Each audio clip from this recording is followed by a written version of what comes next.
पालतू गधा की कहानी। एक समय की बात है, एक छोटे से गांव में एक पालतू गधा रहता था। यह गधा बहुत ही सामान्य दिखने वाला था, लेकिन उसमें एक अद्वितीयता थी, उसकी बुद्धिमत्ता। गांव वाले इस गधे को माता पिता की देखभाल से पालते थे। इस गधे का नाम बबलू था। बबलू का मुख्य काम गांव के किसानों की सहायता करना था। वह किसानों के साथ मिलकर खेतों को जोतने में मदद करता था और अन्य छोटे कामों में भी सहायता प्रदान करता था। बबलू एक बहुत ही समझदार गधा था। उसने गांव के बच्चों के साथ बहुत सी खेलने की आदतें बनाई थी और उन्हें नए नए चीजों के बारे में सिखाता था। गांव वाले बबलू को एक अद्वितीय और प्रिय सदस्य मानते थे। एक दिन गांव में एक बड़ा मुद्दा उठा। गांव के लोगों को पानी की कमी हो रही थी और उनके खेतों को सिंचाई की आवश्यकता थी। लोग परेशान थे और उन्हें यह समझ में नहीं आ रहा था कि कैसे इस समस्या का समाधान किया जाए।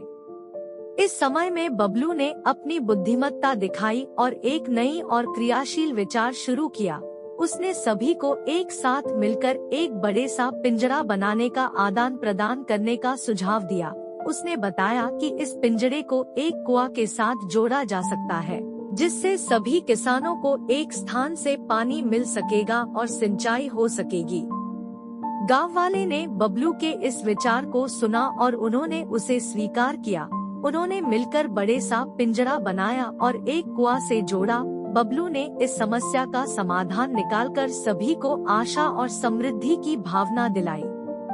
इसके बाद गांव के लोगों ने समृद्धि से खेतों की सिंचाई की और उनकी पैदावार में भरपूर वृद्धि हुई।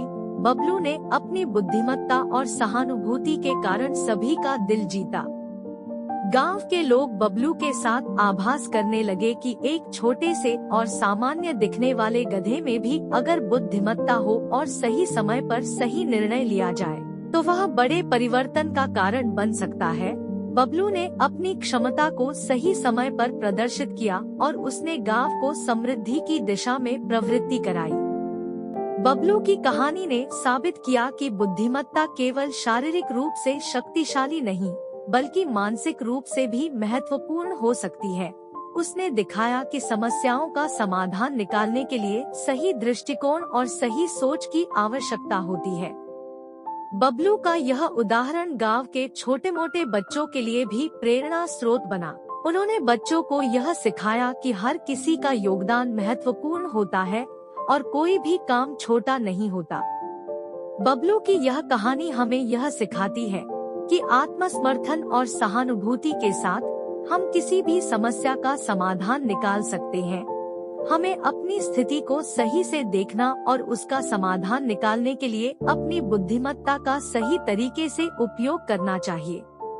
इस कहानी से हमें यह सीखने को मिलता है कि हमें अपने पास कितनी भी सामर्थ्य हो, हमें उसे सही दिशा में ले जाने की क्षमता होनी चाहिए। छोटे से गांव के गधे ने अपनी बुद्धिमत्ता से सबको एक साथ मिलकर समृद्धि की दिशा में बढ़ने का मार्ग दिखाया और एक महत्वपूर्ण सबक सिखाया।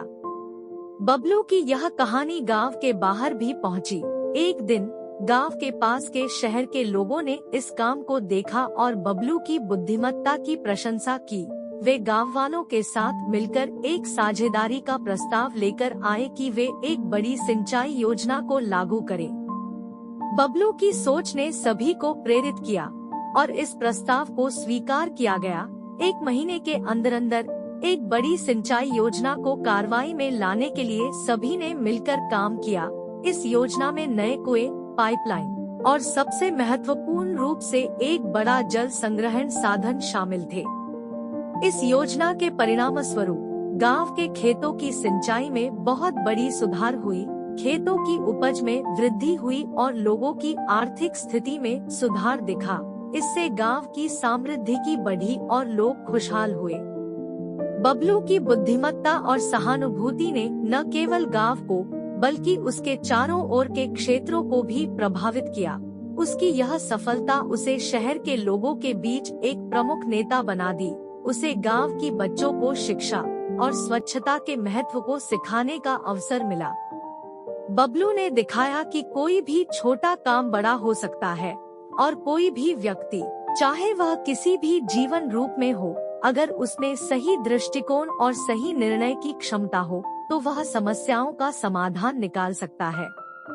इस कहानी से हमें यह सीख मिलती है कि समृद्धि की दिशा में बढ़ने के लिए सभी को मिलकर काम करना होता है और हर किसी का योगदान महत्वपूर्ण होता है। बबलू की यह कहानी हमें यह दिखाती है कि हमें किसी की कमजोरियों को देखने की बजाय उनकी स्थिति में सुधार करने की कोशिश करनी चाहिए और उन्हें सहारा देना चाहिए।